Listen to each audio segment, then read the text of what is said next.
قبول کرنے یا آخرت کی فکر کرنے یا آخرت کی تیاری کرنے کے معاملے میں مجھے سستی نظر آتی ہے. ٹھیک. تو تم اللہ سبحانہ تعالیٰ کا تقوی اختیار کرو اور یاد رکھو کہ یہ دنیا، یہ منصب، یہ عہدے، یہ سب فانی ہیں، عارضی ہیں، اور باقی رہنے والی جو ذات ہے اللہ کی ہے. اور ہمیں ہمارے ہر لمحے ہمارے ساتھ شیطان لگا ہوا ہے. ہمیں اپنے روزمرہ معاملات میں اللہ کا تقوی اختیار کرنا ہے اور لازمی طور پر سیرت مصطفیٰ صلی اللہ علیہ وسلم کو اپنے لیے مشعل راہ بنانا ہے، کیونکہ وہی ہدایت ہے.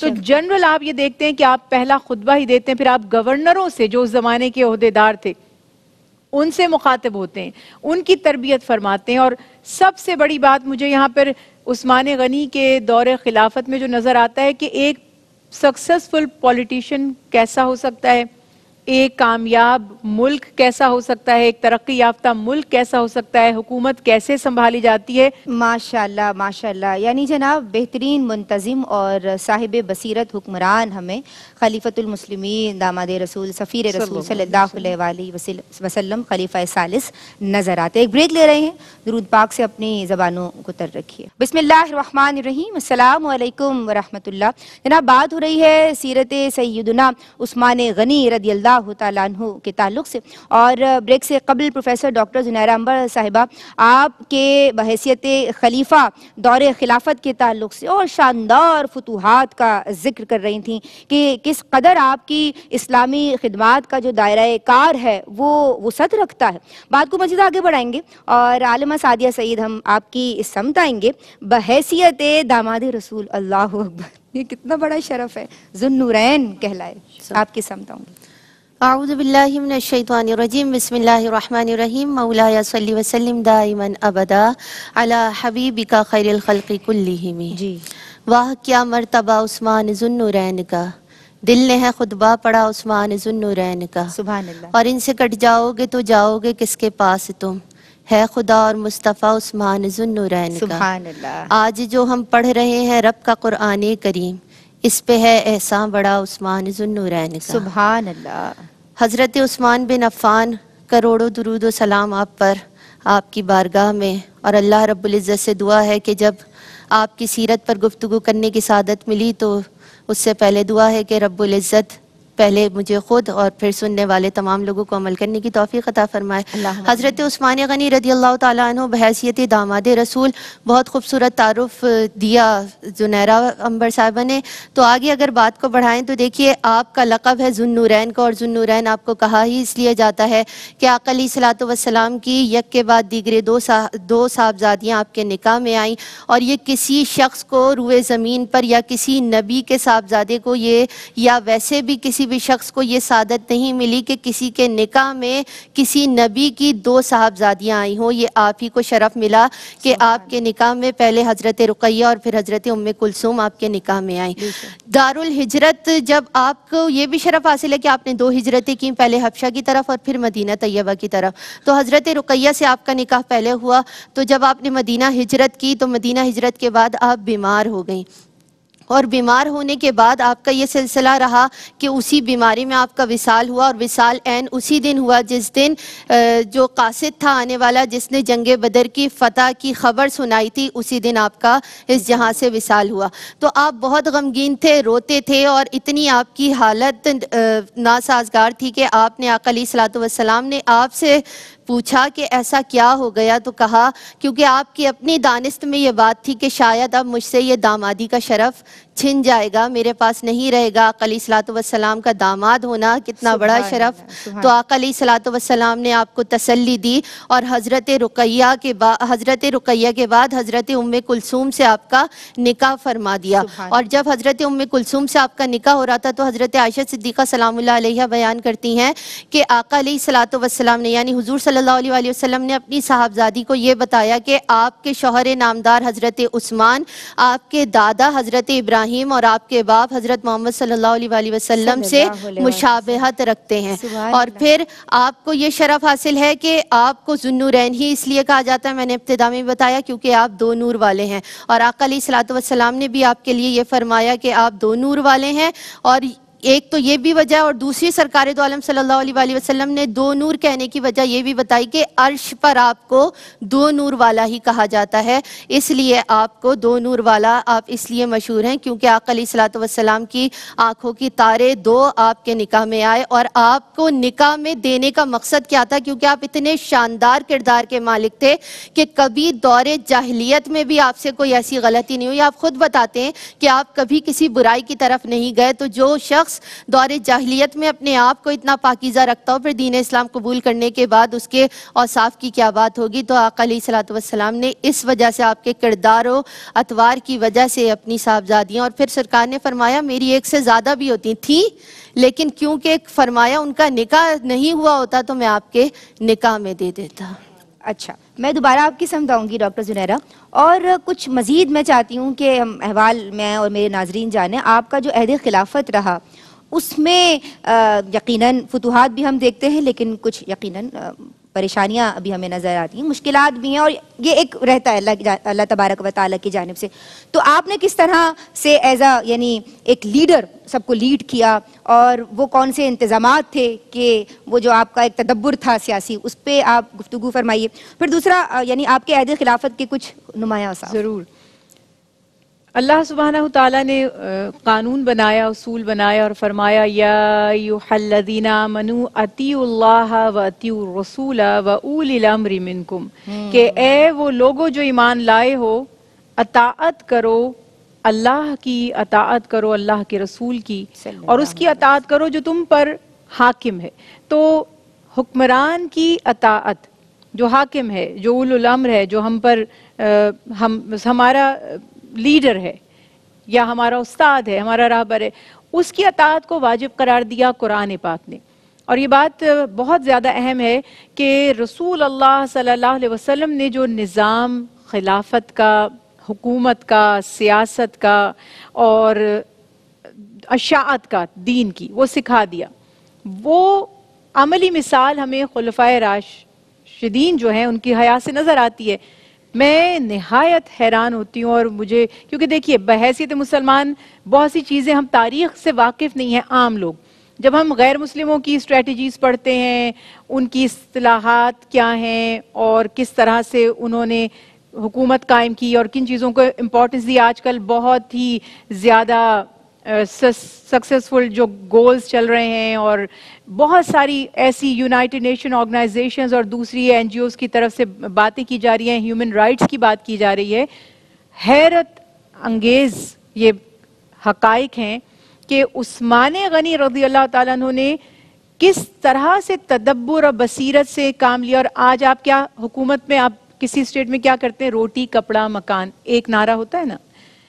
حضرت عمر فاروق رضی اللہ تعالیٰ عنہ سے اس معاملے کی ابتدا ہوئی، اور اس کو عروج پر پہنچا دیا عثمان غنی رضی اللہ تعالیٰ عنہ نے، کہ آپ کے دور حکومت میں اعلان کیا جاتا تھا، آپ نے یہ ترکیب بنائی کہ آپ جب خطبہ فرماتے تھے تو لوگوں کو خطاب کرتے تھے اور فرماتے تھے کہ تم براہ راست مجھ سے رابطہ رکھو، اور اس معاملے کے لیے جمعے کا دن انہوں نے مقرر فرمایا کہ جمعے کا دن جب خطبہ ہوگا تو خطبے سے پہلے لوگوں کے معاملات کو براہ راست، یعنی وداؤٹ اینی ریفرنس کے بعد مجھ تک لوگوں کے مسائل براہ راست پہنچے، وہ دن مقرر کیا کہ تمہاری ضروریات کیا ہیں، اور اعلان کیا کہ جو بھی نادار ہیں، ضرورت مند ہیں، سب کا کھانا پینا، شہد تقسیم کیا جاتا تھا، لوگوں میں کھانا تقسیم کیا جاتا تھا، لباس تقسیم کیے جاتے تھے، ان کو ڈیلی الاؤنسز دیے جاتے تھے، منتھلی الاؤنسز کے سوا، اور بیت المال کو اتنا بڑھایا آپ نے۔ حضرت عمر فاروق رضی اللہ عنہ کے زمانے میں مصر سے جو خراج ملا کرتا تھا بتایا جاتا ہے کہ 20 لاکھ دینار تھا، تو آپ کی حکومت کے زمانے میں ایک سال بعد ہی وہ 40 لاکھ دینار تک پہنچ گیا، ڈبل زندگی کی ایک اہم کتنا ضرورت ہے نا۔ ریونیو ہے۔ بالکل ریونیو، کسی بھی ملک کو چلانے کے لیے آپ کو کیا چاہیے؟ آپ کے پاس پیسہ ہونا چاہیے، غریب سسک نہ رہا ہو، اس کی ضروریات پوری ہو رہی ہوں، پھر معاشرے میں آپ کے ساتھ اور بھی بہت سے لوگ ہیں، انصاف رکھنا، معاشرے میں غیر مسلم بھی ہیں، تو آپ اپنے گورنروں کو تلقین فرمایا کرتے تھے کہ لوگوں سے اس نے سلوک کرنا، بلا وجہ محصولات عائد مت کرنا، یعنی جو ہمارے ٹیکسز لگتے ہیں، ظاہر ہے وہ بھی جسٹیفائیڈ ہے، مگر وہ ظلم نہ بن جائے، وہ حد سے زیادہ نہ بڑھ جائے۔ ہمارے دیکھیے تھوڑے سے مسئلے کیا ہیں، ٹیکس کے عوض لوگوں کو کچھ ملتا ہے. جب وہ ملے گا تو ٹیکس آپ کو برا نہیں لگے گا, اور جب آپ کی ضروریات پوری نہیں ہو رہی ہوں گی تو پھر آپ کو تکلیف کرے ہوگی. کہ ہر کسی کو تو یہاں پر ان کے زمانے میں فتوحات بھی بے پناہ ہوئی, سرحد جو تھی اسلام کی دور دراز تک پھیل گئی, بہت سارے ممالک دائرہ اسلام میں داخل کیے گئے. ایک اور بڑی پیاری بات مجھے جو لگتی ہے کہ احتساب کا جو معاملہ ہے, اکاؤنٹیبلٹی, بڑے بیوروز بنائے جاتے ہیں, ہر ملک میں کیا جاتا ہوگا معاملہ, لیکن اس کی ابتدا کی, بحری بیڑے کی ابتدا کی حضرت عثمان غنی نے. پہلا جو بحری بیڑا تھا وہ حضرت عثمان غنی نے تیار کیا. پھر اور آپ کا کنٹریبیوشن کہ آپ نے گورنروں کی, جب انہیں حکومت دیتے تھے تو ان کے تمام جو اثاثے ہیں, آپ کو لگتا ہوگا شاید یہ آئیڈیاز بہت سے لوگوں کو لگتا ہوگا اب ہمارے مائنڈ میں آئے. جس کو حکومت ملتی تھی پہلے اس کے سارے اثاثے معلوم کیے جاتے تھے کہ اس کی آمدنی کتنی ہے, اس کی جائیدادیں کیا ہیں, اور صرف اس وقت معلوم نہیں کیے جاتے تھے, وقتاً فوقتاً چیک کیا جاتا رہتا تھا. فار ایگزامپل میرا اکاؤنٹ ہے, عہدے سے پہلے میرے اکاؤنٹ میں کتنی اماؤنٹ تھی, ہر 2 مہینے بعد, 4 مہینے بعد, 6 مہینے بعد پتہ کرتے رہیں کہ یہ کہاں سے آ رہا ہے, اتنا بیلنس اتنا اوپر کہاں سے جا رہا ہے. اتنا خوبصورت نظام تھا. یہ نظام اور آپ فوراً ذرا سی بھی شکایت اگر ملتی تھی کسی گورنر کے بارے میں تو تحقیق کر کے فوری طور پر اس کو برطرف کر دیتے تھے. کسی قسم کی کوئی رعایت نہیں تھی, یعنی ہر اسٹیپ پہ گڑبڑ ڈیٹیکشن ہو جائے گی نا. یہ سب بہترین معاملات ہیں. ابھی آپ نے بار بار حوالہ دیا کہ قرآن پاک کی حفاظت, اِنَّا نَحْنُ نَزَّلْنَا الذِّكْرَ وَإِنَّا لَهُ لَحَافِظُونَ. حفاظت کا وعدہ تو اللہ نے فرمایا میرا ذکر ہے, میں محفوظ رکھوں گا. اسباب کیا بنے, طریقے کیا رہے, ظاہر ہے کہ یہ اللہ کے بندے جو اللہ کا پیغام لوگوں تک پہنچائیں گے. اور تبھی تو آپ صلی اللہ علیہ وسلم نے فرمایا کہ ہر نبی کے وارث ہوتے تھے, ان کا کوئی جانشین ہوتا تھا ان کے بعد, میرا کوئی جانشین نہیں ہے, اور جو میرے علم کے وارث ہیں وہ میرے اصحاب, یا ایک روایت میں کہا جاتا ہے کہ میری امت کے علماء یعنی دیندار. تو آپ نے دین کی اشاعت کی, تقوی کا درس دیا, ساتھ ساتھ حکومتی انتظامات کو سنبھالا. کسی بھی ملک کے لیے انفراسٹرکچر بہت اہمیت کا حامل ہے. آپ کی ٹرانسپورٹیشن, لوگ آپ کے پاس آئیں جائیں, سڑکوں کا نظام آپ نے قائم کیا, تعمیرات کی. اور آپ نے ایک بہت ہی بڑا کنٹریبیوشن آپ کا یہ ہے کہ آپ نے مکہ مکرمہ کے بالکل قریب جدہ میں ایک پورٹ قائم کیا تاکہ حاجی اور زائرین جو ہیں اور جو تاجر ہیں ان کے لیے آسانیاں ہو. تو عملی طور پر فتوحات کا, ترقی کا بہترین زمانہ تھا جہاں پر ہر شخص کو کہتے نا اس کی بنیادی ضروریات اور انصاف مہیا تھا. ماشاء اللہ, سبحان اللہ. اور جو آپ نے جامع القرآن کی بات کی تو ایک جملہ اور پھر بات کو آگے بڑھائیں گے کہ قرآن کو جمع کرنے والے آپ ہیں, یعنی پہلے بھی یقیناً اللہ نے اس کی حفاظت فرمائی ہے, لیکن پھر آپ نے جو معاملہ کیا, جو کام کیا, وہ پوری امت کو ایک مصحف اور ایک قرات پہ جمع کرنے والے سیدنا عثمان غنی رضی اللہ تعالیٰ عنہ. آپ کی سمت آؤں گی اور ایک نعتیہ کلام شامل کریں گے. نہ ایسی زلفیں, نہ ایسا چہرہ, نہ یوں کسی پر شباب ہوگا, نہ ایسی زلفیں, نہ ایسا چہرہ,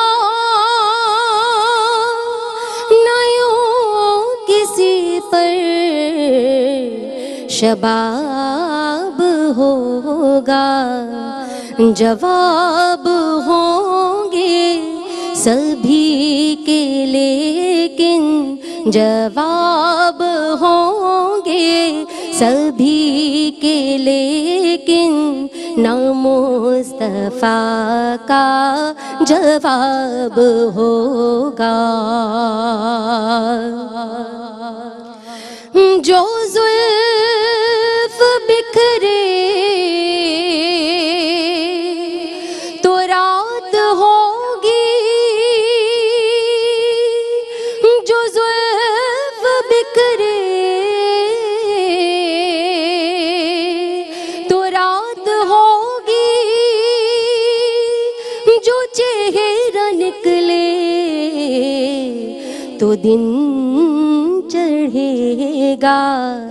پسینہ ان کا گرے گا جس پر, پسینہ ان کا گرے گا جس پر, وہی تو ذرہ گلاب ہوگا، جواب ہوں گے سبھی کے لیکن نہ مصطفیٰ کا جواب ہوگا۔ اور کھلے ہوئے ہیں گلاب کربل، کھلے ہوئے ہیں گلاب کربل، حسین کا سر کہاں ہے بولو، جواب آیا کہیں وہ نیزے، جواب آیا کہیں وہ نیزے، پی پڑھتا الکتاب ہوگا، نہ ایسی زلفیں نہ ایسا چہرہ، نہ یوں کسی پر شباب ہوگا، جواب ہوں گے سبھی کے لیکن نہ مصطفیٰ کا جواب ہوگا، نہ مصطفیٰ کا جواب ہوگا۔ سبحان اللہ، ماشاء اللہ، بارک اللہ۔ ایک بریک لے رہے ہیں، ہمارے ساتھ رہی۔ بسم اللہ الرحمن الرحیم، السلام علیکم ورحمۃ اللہ۔ سیرت حضرت عثمان غنی رضی اللہ تعالیٰ عنہ کے تعلق سے آج دوسرا ٹاک شو پیش کرنے کی سعادت حاصل کر رہے ہیں۔ پروگرام کا آخری سیگمنٹ ہے اور میں میسیجز بھی شامل کروں گی، اور باتیں تو بہت ساری ہیں جناب۔ آپ کی حیات مبارکہ اسلام کے زرعی اصولوں کی ترجمان ہے اور ہر پہلو شاندار ہے ماشاء اللہ، لیکن میں چاہتی ہوں کہ پروگرام کے اس حصے میں میں آپ سے پہلے پیغام لوں عالمہ سعدیہ سعید کہ کس طرح آپ کی حیات مبارکہ سے ہم اپنے لیے اصلاح کے نکات لے سکتے ہیں۔ بسم اللہ الرحمن الرحیم۔ دیکھیے حضرت عثمان غنی رضی اللہ تعالیٰ عنہ، اور ابتدا سے بات ہو رہی ہے کہ آپ کی حکومت اتنی شاندار تھی، آپ کا اخلاق و کردار اتنا شاندار تھا، آپ کی عادات اتنی پیاری تھیں، اور زمانے جاہلیت میں بھی آپ جس طرح اپنے آپ کو اپنے پاورفل رکھا ہوا تھا، ویسے ہی آپ دین اسلام کو میں داخل ہونے کے بعد آپ اتنے ہی پاورفل بلکہ اس سے زیادہ ہو گئے۔ اب اگر آپ کی حکومت کی بھی بات کی جائے تو آپ کی حکومت ہی اتنی شاندار تھی کہ آج کے حکمرانوں کو اس سے بہت بڑا میسج ملتا ہے کہ کس طرح عدل و انصاف کو قائم کرنا ہے، کس طرح اپنے سے چھوٹے لوگوں سے جھک کر ملنا ہے یا ان کے کام سر انجام دینے ہیں۔ اگر آپ کی عادات و اخلاق کو بھی دیکھا جائے، آپ 3 بر اعظموں کو فتح کر چکے تھے، اس کے باوجود بھی آپ کو غلام نے دعوت دی تو آپ نے اتنی ہی عاجزی و انکساری کے ساتھ اس کی دعوت کو قبول کیا۔ تو ہمیں میسج ملتا ہے کہ کوئی بھی آپ کو کسی بھی لیول پر ہو، لیکن جو آپ کو محبت سے بلا رہا ہے، آپ کو تحفے دے رہا ہے، تو اس چیز کو ایکسیپٹ کرنا چاہیے۔ پھر آپ شرم و حیا کا بہت بڑا پیکر تھے، یعنی آقا علیہ الصلوۃ والسلام کی بھی بارگاہ میں آتے تو آقا علیہ الصلوۃ والسلام بھی اٹھ کر بیٹھ جاتے تھے کہ وہ عثمان غنی تشریف لا رہے ہیں جن سے فرشتے حیا کرتے ہیں، پھر میں کیوں نہ حیا کروں۔ تو آج ہمارے یہاں نوجوان نسل کو بھی دیکھا جائے یا ہماری اپنی ذات شامل ہے کہ ہم نے اس چیز کو اپنانا چھوڑ دیا ہے، کیونکہ شرم و حیا ایک ایسی چیز ہے کہ سرکار دو عالم صلی اللہ علیہ وآلہ وسلم نے فرمایا جس میں سے حیا نکل جائے پھر وہ جو چاہے کرے، اس کا پھر دین اسلام میں تو کوئی کام ہی نہیں ہے، کیونکہ حیا تو ایک ایسا پیکر ہے کہ جب حیا آ گئی تو تمام کام برائیاں ہر چیز نکل گئی اس کے اندر سے، کیونکہ جب وہ حیا دار ہوگا تو ہر پہلو کا خیال رکھے گا۔ حضرت عثمان غنی کی سیرت کو اٹھا کے پڑھیں، آپ بہت حیا دار تھے، اور پھر خواتین کے لیے زیادہ یہ جو ہے زیادہ بڑا میسج ہے کہ ہم حیا کے پیکر بن کر دکھانا چاہیے ہمیں، اور ہمارا دین اسلام ہمیں کسی کام سے نہیں روکتا، ہر کام ہم کر سکتے ہیں، بس شرم و حیا کے پیکر میں رہ کر کریں تو ہر حلال کام کو عورت بھی انجام دے سکتی ہے۔ کس نے کہا کہ وہ کوئی جاب نہیں کر سکتی، کوئی سارے کام نہیں؟ وہ آقا علیہ الصلوۃ والسلام کی امت کی مائیں ہوں، بہنیں ہوں، بیٹیاں ہوں یا بیویاں ہوں، ہر سطح پر اپنا رول ادا کر سکتی ہیں ایک حیا کے پیکر میں رہ کر۔ پھر آپ غنا، آقا علیہ الصلوۃ والسلام نے فرمایا مال جمع کرنا غنا نہیں ہے، بلکہ غنا تو دل کا ہوتا ہے اور سخاوت ہوتی ہے۔ مال بہت لوگوں کے پاس ہوتا ہے لیکن وہ سخی بھی نہیں ہوتے، وہ غنی بھی نہیں ہوتے۔ آپ کا لقب ہے کہ آپ غنی ہیں، اور غنی ایسے کہ آپ نے بیر روما کو خرید کر مسلمانوں کے لیے وقف کر دیا تھا، اور آج بھی مدینہ منورہ میں آپ کے نام کا اکاؤنٹ موجود ہے جس سے یتیموں مسکینوں کی مدد ہوا کرتی ہے۔ تو کسی بھی کنجوسی کو دین اسلام نے پسند نہیں کیا۔ کوئی شخص کنجوس ہو، اتنی صدیاں گزر جانے کے بعد آپ ایسے غنی تھے کہ آج تک آپ کا نام زندہ ہے۔ ہم آپ کی مومن بخیل نہیں ہوتا، مومن بخیل نہیں غنی ہوتا ہے۔ ہم آپ کی سیرت کو بیان کر رہے ہیں اتنے 100 سال گزر جانے کے باوجود۔ تو کوئی شخص آپ کی سیرت پر عمل کرے اور پھر وہ غنی نہ ہو، ایسا ہو نہیں سکتا۔ تو ہمارے یہاں ان چیزوں کی کمی ہوتی جا رہی ہے۔ تو کوشش کیجئے کہ انسان کو غنی بھی اتنا ہی ہونا چاہیے، دل کی سخاوت ہو۔ نہیں کہا کہ مالدار ہوگے تبھی غنا کر سکتے ہو، بہت سارے ایسے ہیں جن کے پاس مال ہے لیکن وہ غنی نہیں ہے۔ غنی آپ کی دل کی سخاوت کا نام ہے۔ تو سخی بنے، حضرت عثمان غنی کی سیرت پہ چلتے ہوئے اسی طرح باحیا بنے، آپ کے کردار کی یہ 2 اصاب اٹھا لیں گے، تمام برائیاں آپ کے اندر سے نکل جائیں گی۔ ماشاءاللہ سعدیہ، آپ نے بہت پیارے میسیجز دیے۔ ایک تو شرم و حیا، خواتین کو اس پہ عمل بھی کرنا ہے اور اس وصف کو اپنانا ہے، اور عورتوں کو تو زیادہ اپنانا ہے کیونکہ ان کے لیے ستر کا حکم، پردے کا حکم زیادہ ہے۔ اور جو دوسری بات آپ نے غنا کی تو دینا سکھانا ہے نا، بچوں کو بھی دینا سکھانا ہے اور خود بھی دینا سیکھنا ہے۔ اور جو ایلیٹ کلاس سے ہے اور یعنی ویلدی ہے، ویل آف ہے، اس کے لیے بھی دینا یعنی مشکل ہوتا ہے، وہ بچا بچا کے رکھ رہا ہے، لیکن اس کو تو سکھانا ہے ہی ہے۔ لیکن جس کے پاس نہیں ہے وہ بھی دینا سیکھ لے، یہ کیسا پیارا یعنی عمل ہو سکتا ہے؟ دیکھیے ایسا دین تو آنیسٹلی میں تو سب کھل کے کہتی ہوں کہ میں یہ باتیں ایک نیوٹرل انسان کی حیثیت سے کرتی ہوں۔ ایسا نہیں ہے کہ مسلمان ہوں تو میں کہتی ہوں کہ ہمارا دین سب سے پرفیکٹ ہے۔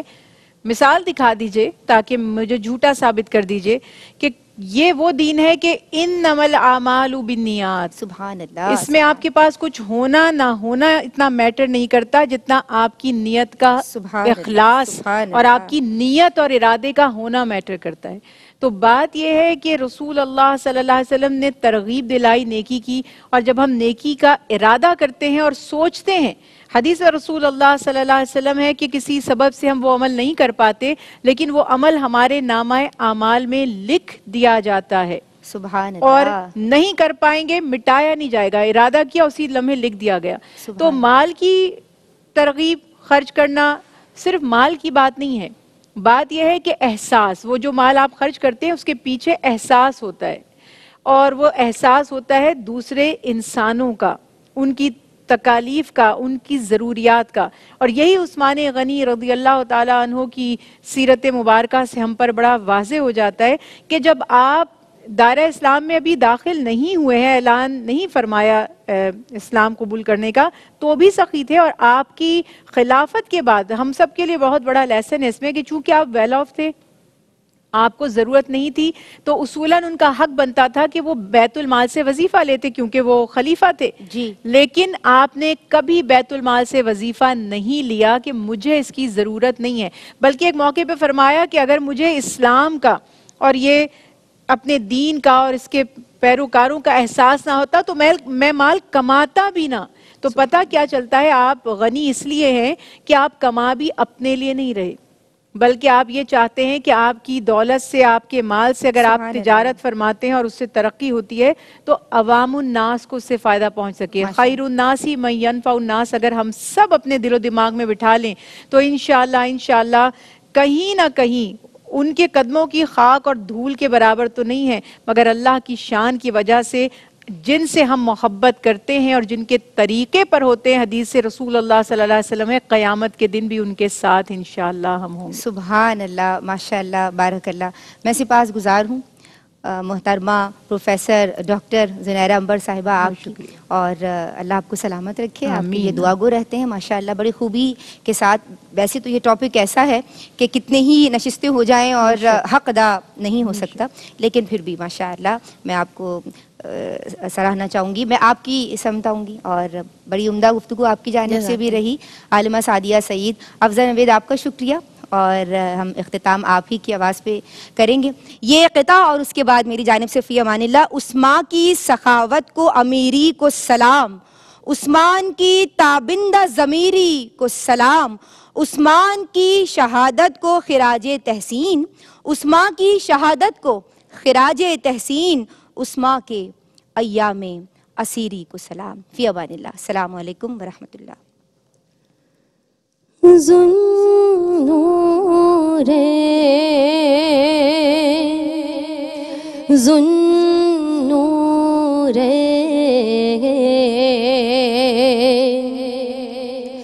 اصحاب نبی ہم زلف علی، عثمان غنی، عثمان غنی، داماد نبی، داماد نبی، عثمان غنی، عثمان غنی، اہل حق کے مقتدا عثمان ذوالنورین ہے، اہل حق کے مقتدا عثمان ذوالنورین ہے،